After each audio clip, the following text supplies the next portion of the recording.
Selamat datang di channel Pemuja Malam. Jangan lupa like, share, and subscribe ya. Terima kasih.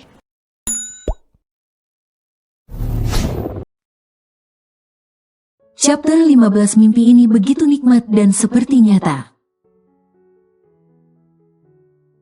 Jam menunjukkan pukul 21.40 malam. Tapi Agam sangat khawatir karena istrinya itu sampai saat ini belum pulang juga. Ia pun mencari kontak nomor telepon rumah ayah Haris. Siapa tahu Cinderella pulang ke rumah mertuanya. Dan benar saja, Bisumi memberitahu jika 15 menit yang lalu Cinderella pulang ke sana.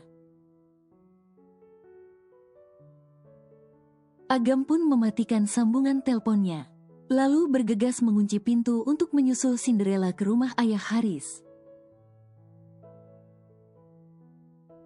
Membutuhkan waktu 15 menit dari kontrakan ke rumah ayah Haris. Setelah sampai di depan gerbang, Agam turun dari motor Kang Ojol lalu membayarnya. "Ini, Pak." "Aduh, nggak ada uang kecil ya. Ongkosnya cuma ceban doang ini mah." Ucap Kang Ojol yang menerima uang 100.000 dari Agam. "Nggak usah ada kembalian, Pak. Ambil saja kembaliannya buat anak Bapak di rumah." Ucap Agam lalu melangkah pergi. Bu Syed dah nyindir apa bagaimana ini? Orang masih bujangan dikira dah punya bontot. Untung ganteng kalau kagak gue demo juga tuh bule Arab. Gerutu Kang Ojol. Sedangkan Agam sudah masuk ke dalam rumah. Dan tak lupa untuk mengucapkan salam terlebih dahulu. Lalu disambut senyuman oleh mama penyihir Meksiko. Dan ayah Haris yang sedang duduk di sofa. Nak Agam, tumben kemari ada apa?" tanya mama penyihir Meksiko. Yang tidak mengetahui jika Cinderella ada di rumahnya. Agam menyalami kedua mertuanya. "Nyusul Cinderella, Bu," jawab Agam yang mana membuat mama penyihir Meksiko menahan nafasnya. Saat ia dipanggil ibu oleh Agam, bolehkah Amora protes karena dirinya masih muda untuk dipanggil ibu? Untung saja ada ayah Haris di samping Amora, kalau tidak, sudah dipastikan jika Agam akan mendapatkan cap bibir paksaan. Dari mama penyihir Meksiko, "Lo memangnya Cinderella kesini? Kok kami tidak melihatnya?" ucap ayah Haris mengerutkan keningnya. Agam tersenyum. "Tadi sore Ella izin sama saya ingin menginap di sini ya. Makanya Agam nyusul ke sini," ucap Agam menutupi jika ia dan Cinderella sedang marahan. "Oh ya, sudah mungkin Cinderella di kamarnya," ucap ayah Haris. Agam mengangguk dan berpamitan untuk menemui Cinderella di lantai atas. Ketika Agam menaiki anak tangga, ia berpapasan dengan Nungki si ulat keket berbulu domba, yang tersenyum penuh damba pada Agam. "Hai Agam." Jawab Agam dengan deheman tanpa menoleh sedikit pun pada Nungki. Dan itu membuat Nungki kesal. "Apa kurangnya aku sih? Perasaan cantikan aku dibandingkan si upik abu itu." Gumam Nungki dalam hati, namun netra matanya tak lepas dari Agam yang berjalan ke arah kamar Cinderella. Agam membuka pintu kamar dan mengedarkan pandangannya mencari Cinderella. Senyum Agam mengembang saat netra mata tajamnya melihat jika istrinya sudah tertidur pulas. Agam pun menutup pintu lalu menguncinya. Ia takut jika ada orang yang tiba-tiba masuk seperti kejadian Nungki dulu.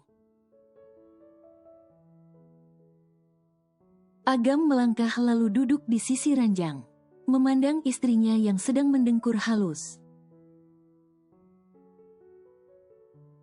Apa yang sudah kamu lakukan seharian ini, Hem? Sampai-sampai kau seperti kelelahan. Agam mengusap pipi Cinderella lalu mengecup pipinya beberapa kali. Agam membuka bajunya lalu naik ke atas ranjang. Dan terbaring di sisi Cinderella. Dengan perlahan Agam menyingkirkan guling yang sedang Ella dekap. Dan membuang guling itu ke lantai. Enyahlah, kau sudah tidak diperlukan lagi. Ucap Agam pada guling yang tidak bersalah. Agam memeluk Cinderella dan mendekapnya. Menghirup wangi sampo dari rambut Cinderella yang membuatnya candu. Ada rasa nyaman dan damai yang Agam rasakan. Ketika ia memeluk tubuh mungil yang selalu membuat ulah untuk orang lain. Entah sejak kapan rasa ini ada. Namun Cinderella sudah berhasil menguasai hati dan pikirannya. Rasa takut kehilangan membuat Agam menurunkan egonya. Dan lebih mendekatkan diri pada Cinderella. Ia tahu jika Cinderella belum mencintai dirinya. Tapi tak ditampik, ia juga mengetahui jika Cinderella mulai menyukai dirinya. Untuk itu Agam akan membuat Cinderella mencintainya dan bergantung padanya. Dari sisi lain, Gano berjalan di padang rumput berwarna hijau nan luas. Gano menghirup udara yang segar masuk ke dalam rongga paru-parunya. Namun tak lama pandangannya tertuju pada bocah kecil yang sedang menangis tak jauh dari arahnya. Gano yang penasaran menghampiri bocah kirasan umur 3 tahun. "Hei nak, kenapa menangis?" Gano mengusap kepala bocah itu dengan lembut. "Di mana ibumu?" Bocah itu langsung berhenti menangis.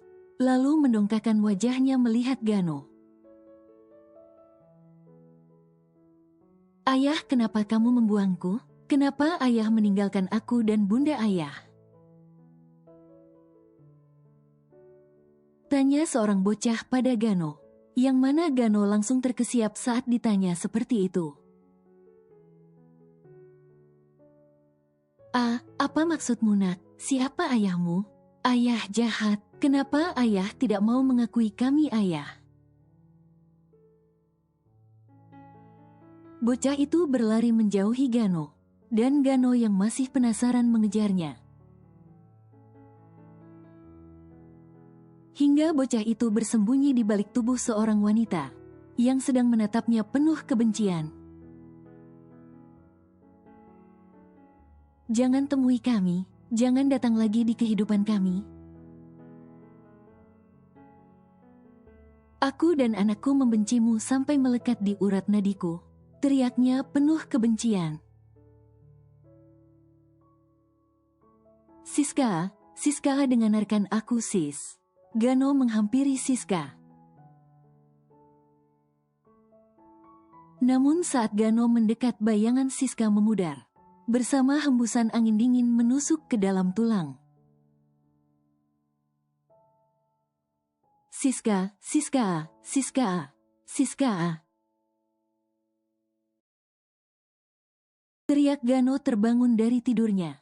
Tubuh Gano berkeringat dingin bersamaan dengan deru nafas yang memburu.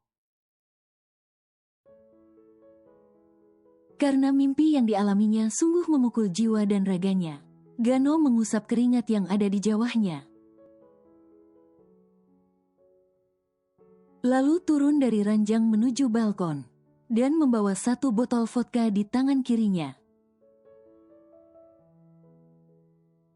Gano berdiri memandangi kota Bandung di malam hari dari balkon kamar hotelnya sambil meminum vodka dari botolnya secara langsung. Mimpi yang dia alami dan kata-kata Siska membuatnya tidak bisa tenang di setiap langkah dan tidurnya.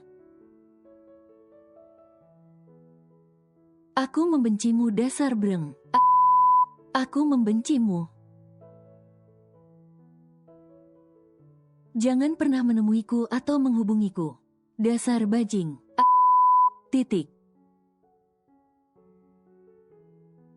Masih terngiang di telinga Gano dengan kata-kata penuh penekanan dan teriakan kebencian dari Siska. Dan bocah kecil yang ada di dalam mimpinya pun dengan gamblang mengatakan bahwa dirinya jahat. Apa benar jika ia begitu jahat? Sampai-sampai Siska dan anak yang belum lahir ke dunia mengatakan jika dirinya jahat. Helaan nafas panjang Gano keluarkan dari rongga paru-parunya.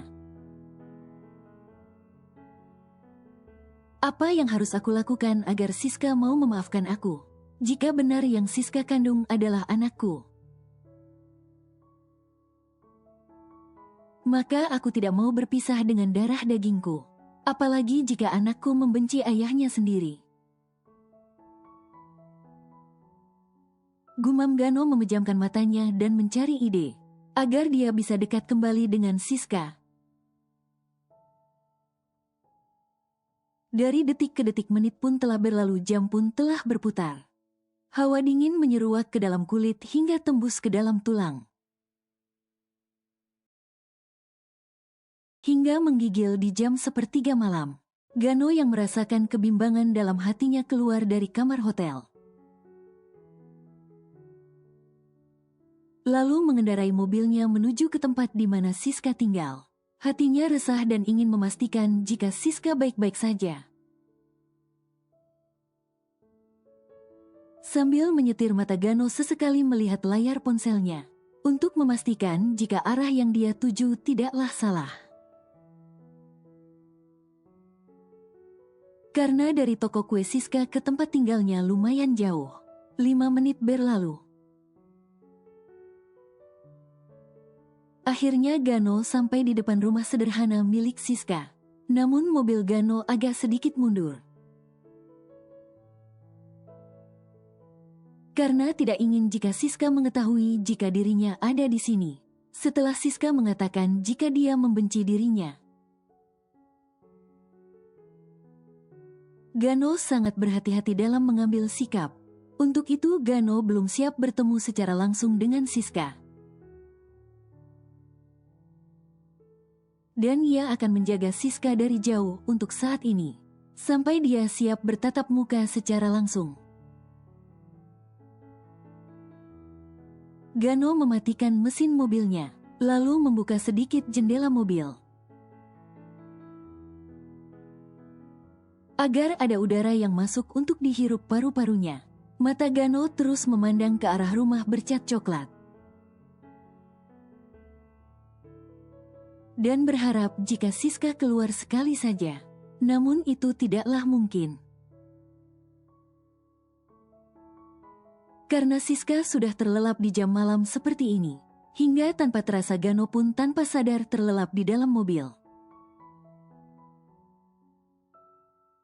Dan cukup merasa nyaman ketika berada di sekitar Siska. Di sisi lain, di dalam kamar bernuansa broken white, kedua insan manusia yang berstatus suami istri sedang terbaring di ranjang, dengan keadaan Agam yang sedang berkeringat dingin. Dengan hawa panas di sekujur tubuhnya, Agam mengeluarkan keringat besar keringat kecil hingga bercucuran. Tak kala dia menahan hasrat yang ingin ia salurkan. Maafkan aku, Ella. Tapi aku tidak punya cara lain, bisik Agam dengan nafas yang sudah memburu. Kala tangannya dengan berani menerobos piyama yang dipakai Cinderella. Ah! Cinderella terbawa suasana hingga matanya merem melek, menikmati setiap sentuhan yang Agam lakukan pada tubuhnya. Dalam hati Cinderella berkata jika mimpi ini begitu nikmat dan seperti nyata. Ya, Cinderella berpikir jika dirinya sedang bermimpi bercumbu dengan Agam. Karena Cinderella berpikir, tidak mungkin Agam menyusul dirinya sampai ke sini dan tidur dengannya, hingga ia tidak menyadari jika yang sedang dilakukan Agam adalah nyata dan bukan mimpi. Agam menatap mata Cinderella hingga kedua mata itu saling terkunci. Lalu Agam mencium bibir Cinderella dengan penuh kelembutan. Agam tak menyangka jika ciuman yang ia lakukan dibalas oleh Cinderella. Hingga Agam berpikir jika Cinderella juga menginginkannya. Kedua bibir itu saling bertautan dan saling membelit dengan rakus. Jari jemari Agam sangat aktif di bawah sana, hingga Cinderella meremas rambut Agam dengan gemas. Saat merasakan sesuatu yang aneh ingin keluar. Jangan ditahan, keluarkan saja, bisik Agam di sela sedang mencumbui dan memesrai Cinderella. Hingga Cinderella tak bisa lagi menahannya, dan tidak lama keluarlah percikan-percikan air terjun pembawa berkah. Membuat tubuh Cinderella bergetar dan kejang-kejang namun nikmat. Nafas Cinderella memburu merasakan jika tubuhnya lemas tak berdaya. Dengan rasa yang baru ia ketahui, Agam bangun dan melepaskan piyama yang dipakai Cinderella. Hingga tubuh Cinderella polos seperti bayi yang baru lahir. Tak ada perlawanan dari Cinderella. Bahkan ia sangat pasrah dan menginginkan hal yang lain. Baru saja Cinderella menghirup udara. Kini dia harus menahan nafasnya ketika bibir Agam di bawah sana. Sungguh, ini membuatnya gila tapi juga ia suka. Bahkan Cinderella menginginkan lebih dari sekedar mencicipi. Membuat ia ingin mengeluarkan air terjun pembawa berkah untuk kedua kalinya. Setelah puas, Agam bangun lalu melepaskan celananya. Bodohnya Cinderella masih berpikir, jika semua yang dilakukan mereka hanya sebuah mimpi. Ia yakin akan terbangun di pagi hari dengan keadaan normal seperti biasanya. Desah Agam yang benar-benar menikmati layanan dari mulut Cinderella. Hingga Agam tak kuasa ingin segera melakukan penyatuan. Cinderella, ucap Agam menatap istrinya, please. Lirih Cinderella dengan mata yang sudah dikabut gairah, memohon agar Agam segera melakukan penyatuannya. Ketika Agam akan mendorong untuk menerobos, teriakan warga yang berteriak kebakaran dari luar membuat Agam dan Cinderella hilang fokus dan saling pandang. Sesuatu yang sudah on langsung menciut. Tak kala ketukan pintu dari luar terdengar sangat nyaring. Agam cepat turun dan bantu tetangga kita. Teriak ayah Haris dari luar. Cinderella yang masih ada di bawah tubuh Agam langsung melototkan matanya. Saat ia menyadari jika ini bukanlah mimpi melainkan ini nyata. What? Ingin sekali Cinderella terjun dari ketinggian Burj Khalifah dan tembus langsung ke kedalaman menuju alam baka. Ia sangat malu ketika mengingat apa yang sudah ia lakukan. Terlebih tadi memainkan sesuatu Made in Arabia di dalam mulutnya. "Kek," Cinderella menjerit. Membuat Agam mengerutkan keningnya sekaligus panik. Hei, kenapa menjerit? Bilang padaku bahwa semua yang kita lakukan hanya mimpi. Mimpi apa yang dilakukan? Jadi semua ini bukan mimpi? Apa yang sedang kau bicarakan? Aku nggak ngerti, Ella. Cinderella memejamkan matanya lalu menghela nafas panjang. Mencoba untuk mengontrol dirinya agar tidak mengamuk. Baiklah, bisa kau menyingkir? Di luar ada tetangga yang terkena musibah karena rumahnya kebakaran. Kau tidak mau membantu mereka? Membantu mereka yang sedang kebarakan? Agam bertanya dengan kerutan di dahinya. Dan langsung dijawab anggukan oleh Cinderella. Untuk apa? Aku di sini juga lagi kebakaran. Kau tidak mau membantuku untuk memadamkan kobaran api yang sedang membara? Cinderella tergagap dan mencoba mendorong tubuh Agam dari atas tubuhnya. Namun tanpa diduga Agam malah mengecup leher Cinderella dengan sensual.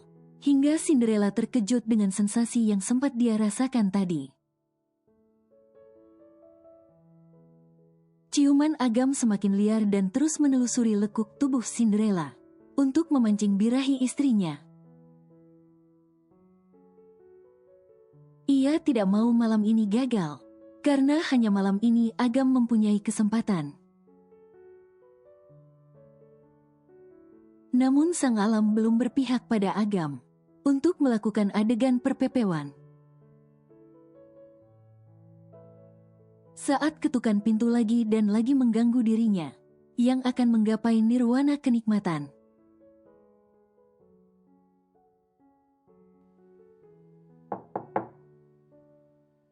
Ketukan pintu semakin gencar dan nyaring terdengar. Ella, Agam, teriak Nungki si ulat keket berbulu domba berteriak. Agar Cinderella dan Agam keluar. Agam awalnya tidak mau memperdulikan. Kini merasa geram dan terganggu dengan ketukan pintu. Mau tidak mau Agam terpaksa merelakan apa yang akan dia gapai. Lalu turun dari ranjang memakai celananya. Mau kemana? Tanya Cinderella merasa hampa saat Agam melepaskan cumbuannya. Di rumahmu banyak pengganggu. Aku akan membereskan pengganggu-pengganggu itu dulu. Ucap Agam yang sudah rapih mengenakan pakaiannya. Terlebih miliknya sudah loyo dan tidur kembali karena pundung alias ngambek. Oke, Agam melangkah pergi, namun ia berhenti. Saat teringat sesuatu lalu berbalik ke belakang, di mana Cinderella sedang menatapnya. Agam menghampiri Cinderella lalu mengecup bibirnya. Aku akan segera kembali. Ucap Agam, langsung dijawab anggukan oleh Cinderella. Setelah kepergian Agam, Cinderella terdiam. Lalu menutup seluruh tubuhnya hingga kepala, dan berteriak di dalam selimut. Ia tidak menyangka jika akan melakukan hal seperti ini, dan rasanya tidak bisa didefinisikan dengan kata-kata. Cinderella berguling-guling dengan malu, sambil menggigit selimut karena salah tingkah. Sedangkan Agam yang sudah di luar rumah, melihat kobaran api melahap rumah di depan rumah ayah Haris. Dan melihat jika orang-orang sedang bergotong royong, membantu memadamkan api. Agam menghela nafasnya. Bukankah sudah banyak orang membantu? Dan juga pemadam kebakaran yang menolong? Cek kenapa mengganggu diriku yang akan melakukan kesenangan. Gerutu Agam, namun tak ayal ia melangkah. Untuk membantu sang mertua dan warga perumahan setempat. Keesokan paginya, di meja makan, semua tengah menyuapkan sarapan mereka ke dalam mulut dengan hening. Tak ada percakapan serius hingga ayah Haris selesai sarapan. Agam nak, bagaimana kalau kalian tinggal di sini saja? Ucap ayah Haris, membuat semua orang menoleh secara bersamaan pada ayah Haris. Kenapa Mas tiba-tiba menyuruh Cinderella tinggal di sini? Tanya Amora si penyihir Meksiko dengan resah. Ia tidak mau jika Cinderella tinggal lagi di sini, dan membuat hidupnya tidak tenang dengan kelakuan Cinderella. Yang selalu membuat hidupnya sial, sedangkan Cinderella yang mendengar pertanyaan dari Amora pada sang ayah. Hanya menyunggingkan bibirnya, Cinderella sudah mengetahui apa yang ada di benak ibu tirinya. Ayah hanya ingin kita berkumpul, dan ayah juga tidak tega melihat putri ayah hidup susah di luar sana. Ujar ayah Haris membuat Agam tersinggung. Apa maksudmu ayah mertua? Kau meragukan diriku dan mengira jika Cinderella hidup susah denganku? Ayah Haris tergun. Saat dia menyadari jika perkataannya menyinggung sang menantu. Bukan seperti itu nak. Maksud ayah itu, ayah tidak tega melihat kalian harus hidup susah di kontrakan yang sempit. Agam menghela nafasnya. Kamu tidak akan tinggal di sini. Kami akan tinggal di rumah yang pernah aku tempati di sebelah rumah ayah. Cinderella menoleh. Apa Agam? Rumahmu sudah kembali? Agam mengangguk. Ya, mulai hari ini kita akan tinggal di sana. Jawab Agam membuat Cinderella senang bukan kepalang. Jika ia tinggal di sebelah rumah ini, otomatis dia akan tahu gerak-gerik ibu tiri dan saudara tirinya. Sedangkan yang di benak Agam berbanding terbalik dengan pikiran Cinderella. Ia tinggal di sana karena tidak mau diganggu jika akan melakukan perpepewan. Karena sudah 2 kali gagal melakukannya.